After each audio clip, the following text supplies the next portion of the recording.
प्रभु यीशु मसीह में स्नेही बंधुओं, हमारे पिता ईश्वर और प्रभु यीशु मसीह आप लोगों को अनुग्रह तथा शांति प्रदान करें।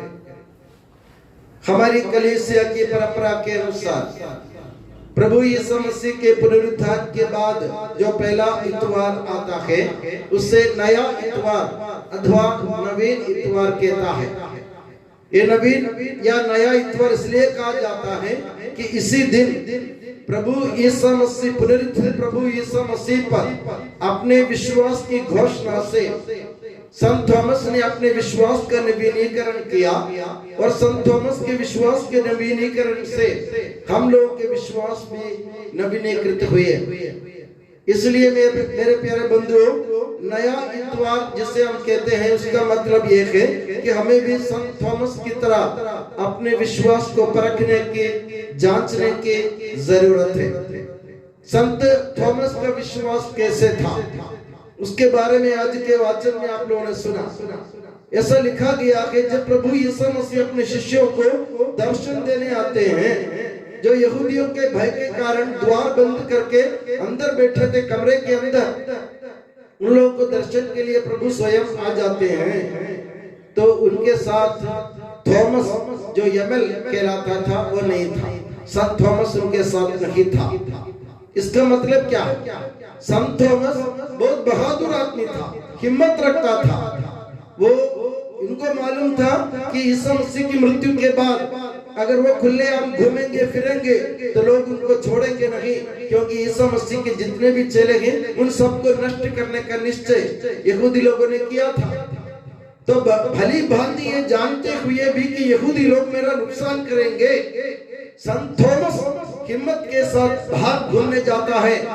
फालतू के गम घूमने नहीं जाता वो अपने सह चेलों के यानी उनके साथी चेलों के लिए भोजन का प्रबंध करने के लिए जाता है। वो किसी की परवाह नहीं करता, बल्कि वो परवाह करता है अपने साथी चेलों के जो कमरे के अंदर बंद है। तो संत थॉमस बिना कोई डर के निडर होकर बाहर घूमते और उनके लिए भोजन का प्रबंध करते। इसी बीच प्रभु यीशु मसीह इस अपने चेलों को दर्शन के लिए आते हैं। तो जब संत थॉमस वापस आ गए तो उनको पता चला, दूसरे शिष्य ने उनको बताया कि हमने प्रभु को देखा, प्रभु ने हमें दर्शन दे दिए। तो थॉमस को थॉमस बहुत आहत हुए, उनको बहुत बड़ी ठेस लगी, उनके मन में चोट लगी। कारण क्या है? जब प्रभु यीशु मसीह अध्याय 11 सत्य और के सुसमाचार के अध्याय 11 में जब प्रभु यीशु मसीह को खबर लगी कि उनके दोस्त लाजरुस बीमार है, वो मरने को है, तो प्रभु ने अपने चेलों से कहा हम बेथानिया जाएंगे, यरूशलेम जाएंगे। तो शिष्यों ने कहा प्रभु यहूदी लोग आपको मारने की ताक में रहते हैं, आप भली भांति जानते हैं कि आप अगर यरूशलेम जाएंगे तो यहूदी लोग आपको जिंदा नहीं छोड़ेंगे, आपकी जान खतरे में है। ये जानते हुए भी आप क्यों यरूशलेम जा रहे हैं? सभी लोगों ने 11 शिष्यों ने एक ही स्वर में प्रभु यीशु मसीह को मना किया, मगर उनमें से एक था। 12 शिष्यों में 11 ने मना किया, सिर्फ संत थॉमस खड़े हो गए और हिम्मत के साथ बोले हम भी चले और उनके साथ मर जाए। संत थॉमस को मालूम था कि यीशु मसीह अगर यरूशलेम जाएंगे तो यरूशलेम की जनता या उनके नेता उनको नहीं छोड़ेंगे। संत थॉमस ने हिम्मत नहीं हारी। संत थॉमस ने यह सोचा मैं प्रभु यीशु मसीह के साथ इसलिए लगा हूं कि उनके लिए मर जाऊंगा, उनके साथ मर जाऊंगा। इसलिए उन्होंने दूसरे शिष्यों को भी हिम्मत दिलाते हुए कहा हम भी चले और यीशु मसीह के साथ मर जाए। ऐसे थॉमस जब उनको पता चला कि ईश्वर यीशु मसीह ने पुनरुत्थान के बाद उनको अपने दर्शन से वंचित कर दिया, तो थॉमस ये सहन नहीं कर पाए। उनके मन में बहुत ठेस लगी। उन्होंने ऐसा सोचा जिस प्रभु के लिए मैं मरने के लिए तैयार हो गया था, जिसकी मृत्यु के बाद भी मैं यहूदी लोगों के भय किए बिना मैं बाहर घूम रहा था इन लोगों के लिए व्यवस्था करने के लिए। मैं प्रभु को कितना दिल से चाहता था, मैं प्रभु के लिए मरने के लिए तैयार हो गया था, मैं प्रभु के साथ खड़ा था, उनके साथ चलता था, मगर प्रभु ने मुझे दर्शन नहीं दिए। इसे आहत होकर संत थॉमस ने एक छोटे बच्चे की तरह जिद करने लगे। आप जानते हैं ना, हम अपने डेली जीवन में हम देखते, दैनिक जीवन में हम देखते हैं छोटे छोटे बच्चे छोटी छोटी चीजों के लिए क्या करते हैं? जिद करते हैं, हट करते हैं। कारण क्या है? छोटा बच्चा जानता है। अभी उदाहरण के लिए मयू की बात, मयू अगर जिद कर लेगी तो मयू ये जानती है, अच्छी तरह जानती है, मैं जिद करूंगी तो मेरी मम्मी और मेरे पापा मेरे साथ खड़े रहेंगे, मेरी जिद को पूरी करेंगे, मेरे जिद को पूरे करेंगे, इसलिए वो जिद करती है। वो जिद करने वाला हर एक बच्चा ये जानता है कि मेरे पापा और मेरी मम्मी मेरे साथ खड़े रहेंगे, क्योंकि उनको, उस बच्चे को उनके माता पिता पर भरोसा है। इसलिए प्रभु यीशु मसीह ने जब संत थॉमस को अपने दर्शन से वंचित किया तो संत थॉमस ने सोचा मैं छोटे बच्चे की तरह जिद करूंगा ताकि प्रभु मेरे सामने प्रकट हो जाए। मेरे प्यारे बंधुओं, भारतीय परंपरा में हम देखते हैं हमारे बहुत सारे मुनिवर, ऋषि पुंगव, सन्यासी लोग हठयोग करते थे।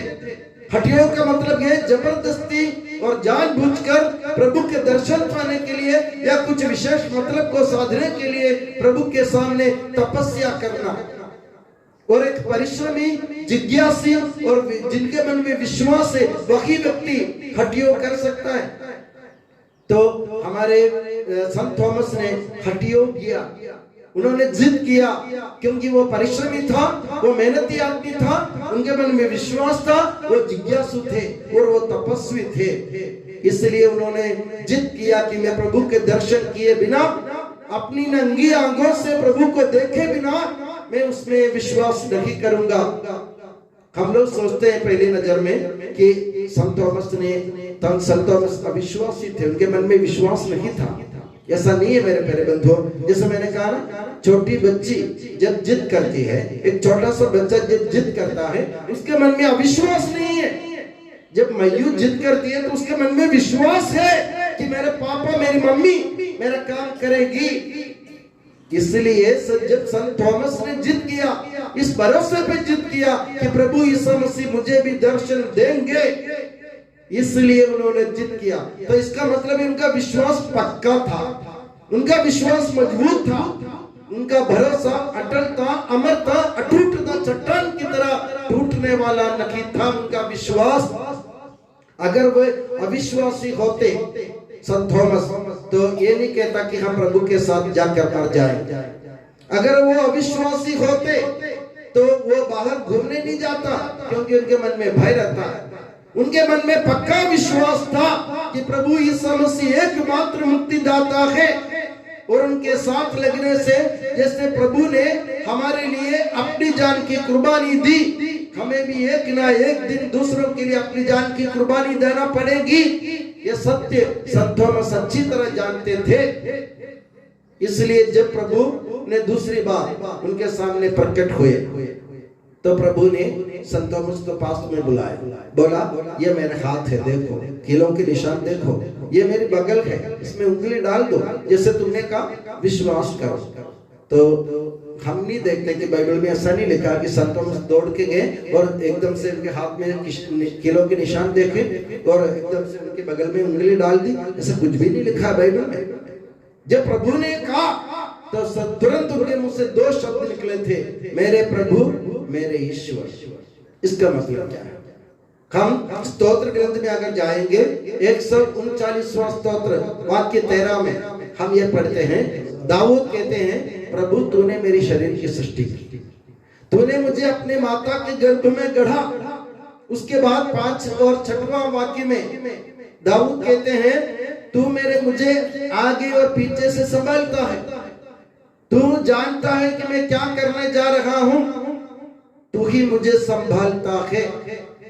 यही विश्वास है। संत दाऊद के कहने का मतलब एक है, ईश्वर को कहता कि तूने मुझे मेरी रचना की, मेरे शरीर की सृष्टि की, तू मुझे संभालता है। ये दो सत्य, यानी ईश्वर को सृजनहार और ईश्वर को पालनहार के रूप में स्वीकार करना हर एक व्यक्ति का दायित्व है। यही हमारे विश्वास का आधार है। हमारी विश्वास की बुनियाद देखी है, ईश्वर को सृष्टिकर्ता, सृजनहार एवं पालनहार के रूप में स्वीकार करना दाऊद ने स्वीकार किया, और वही विश्वास आज हम संत थॉमस के मुंह से देखते हैं। संत थॉमस प्रभु यीशु मसीह को कहते हैं कि आप ईश्वर हैं, यानी आप सृजनहार हैं, और आप प्रभु हैं, यानी आप पालनहार हैं। ये दो सत्य हमें हमेशा अपने जीवन में अवश्य ध्यान रखने की जरूरत है। आप अपनी प्रभात वंदना के तीसरे स्तोत्र में, इतवार के प्रभात वंदना के तीसरे स्तोत्र में हम पढ़ते हैं, प्रभु तू ही सृजनहार है, तू ही पालनहार है। ये हमारा विश्वास होना चाहिए। और इसी विश्वास का पहले, उस विश्वास की पहले घोषणा की दाऊद ने, और उस विश्वास की दोबारा घोषणा की संत थॉमस ने। पवित्र बाइबल में हम और किसी व्यक्ति को ऐसा कहते हुए नहीं देखते हैं कि आप मेरे ईश्वर, मेरे सृजनहार हैं, आप मेरे प्रभु, मेरे पालनहार हैं। ईश्वर को सृजनहार और पालनहार के रूप में स्वीकार करना हमारे विश्वास का आधार है, हमारी विश्वास की बुनियाद है, हमारी विश्वास की नींव है। और संत थॉमस ने प्रभु यीशु मसीह को ईश्वर और प्रभु के रूप में स्वीकार करते हुए हमारे विश्वास की नींव को पक्का कर दिया। हमें क्या करना चाहिए? हमें भी करने की जरूरत है, हमें सोचने की जरूरत है कि जब जिस जमाने में कोई सफर की सुविधाएं नहीं थी, जब कोई गाड़ी घोड़े नहीं थे, जहाज नहीं थे, उस जमाने में एक अज्ञात देश में अनजान लोगों के सामने आकर संत थॉमस ने अपनी विश्वास की घोषणा की। यानी हमारे भारत देश में अज्ञात लोगों के साथ, अनजान लोगों के साथ उन्होंने प्रभु यीशु मसीह पर अपनी विश्वास की घोषणा की। और जब संत थॉमस के मुंह से ये शब्द निकले थे कि मेरे प्रभु, मेरे ईश्वर, तो यीशु मसीह ने उनसे एक बात कही। पहली बात ये, अविश्वासी नहीं बल्कि विश्वासी बनो।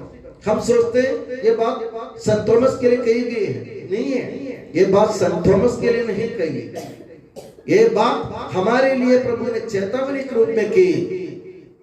प्रभु हमको ये चेतावनी देना चाहते हैं कि अविश्वासी नहीं बल्कि विश्वासी बनो। संत थॉमस की तरह जान निकलते वक्त भी तुम्हारे विश्वास को अक्षुण्ण बनाए रखो, तुम्हारे विश्वास को मत छोड़ो। संत थॉमस की तरह दृढ़ बने रहो, छोटे बच्चे की तरह जिद करना सीखो भरोसे के साथ। दूसरी बात, जब प्रभु पर संत थॉमस ने अपने विश्वास की घोषणा की, मेरे प्रभु, मेरे ईश्वर, तो प्रभु ने उनसे एक और बात की, तुमने मुझे देखा और इसलिए विश्वास किया।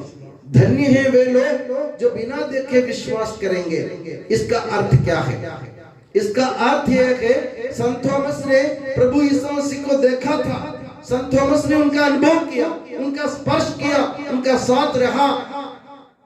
मगर हम लोगों ने कभी यीशु मसीह को नहीं देखा, हमने उनको कभी नहीं सुना, हमने उनका अनुभव नहीं किया, हमने उनका स्पर्श नहीं किया। व्यक्तिगत रूप से हम प्रभु यीशु मसीह को नहीं जानते थे, मगर संत थॉमस ने अपने विश्वास की गहराई में हम लोगों को प्रभु यीशु मसीह के बारे में बता दिया। उनमें अपने विश्वास की घोषणा करते हुए हम लोगों को विश्वास के भागीदार बना दिया। उन्होंने अपने विश्वास को हस्तांतरित करते हुए हमें भी विश्वास में हिस्सेदार बना दिया। और हमने देखा नहीं, सुना नहीं, हमने स्पर्श नहीं किया, हमने अनुभव नहीं किया प्रभु यीशु मसीह का, फिर भी हम धन्य हो गए संत थॉमस के विश्वास के कारण। तो प्रभु संत थॉमस ये कहना चाहते थे कि तुम्हारे विश्वास के कारण दूसरे लोग जिन्होंने मुझे देखा नहीं, सुना नहीं, स्पर्श नहीं किया, अनुभव नहीं किया, जो मेरे साथ नहीं रहे, वे लोग धन्य हो जाएंगे। यानी हम लोग आज धन्य हो गए हैं। कारण क्या है? संत थॉमस ने अपने विश्वास के कारण हमें विश्वास में दृढ़ बनाया।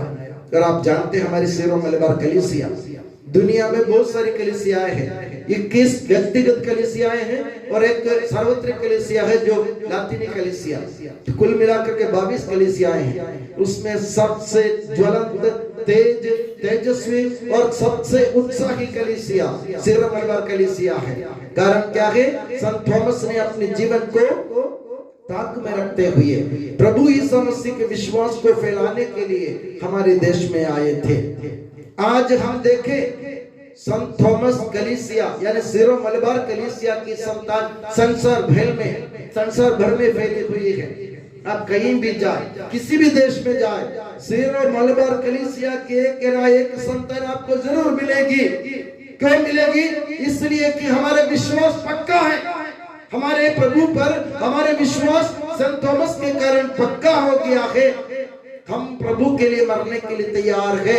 हम उन पर अपने विश्वास की घोषणा दुनिया भर में, संसार भर में, दुनिया के कोने कोने में, चाहे कोई सा भी देश हो, अनजान अज्ञात देश हो, तो भी सीरो मलबार कलीसिया की संतान आपको जरूर मिलेगी। कारण यह है कि जैसे मैंने कहा, हमारा विश्वास संत थॉमस के विश्वास पर आधारित है, जिन्होंने पुनरुत्थित प्रभु पर अपने पूरे विश्वास की घोषणा करते हुए ये स्थापित कर दिया कि प्रभु यीशु मसीह ईश्वर और प्रभु है, यानी वो सृजनहार है और पालनहार है। और आखिरी में क्या है? अगर वो सृजनहार है, वो पालनहार है, वो तो हमारा तारणहार भी है, जो हमें मुक्ति दिला सकते हैं। तो मेरे प्यारे बंधुओं, हमारी कलीसिया में जो विश्वास हमारे कलीसिया के द्वारा हमको मिली है, उसमें हम अटल रहे और प्रभु को सृजनहार के रूप में, पालनहार के रूप में स्वीकार करें और उसका बखान करें। चाहे हमारा सिर कट जाए तो भी हम प्रभु यीशु मसीह पर अपने विश्वास को अटल रखेंगे। ये बात याद रखिए। और मैं दुआ करता हूँ कि प्रभु यीशु मसीह और माता मरियम आप सभी को हमेशा अपनी नियामत की छत्र छाया में सुखी और सुरक्षित रखे। पिता, पुत्र और पवित्र आत्मा के नाम पर आमीन।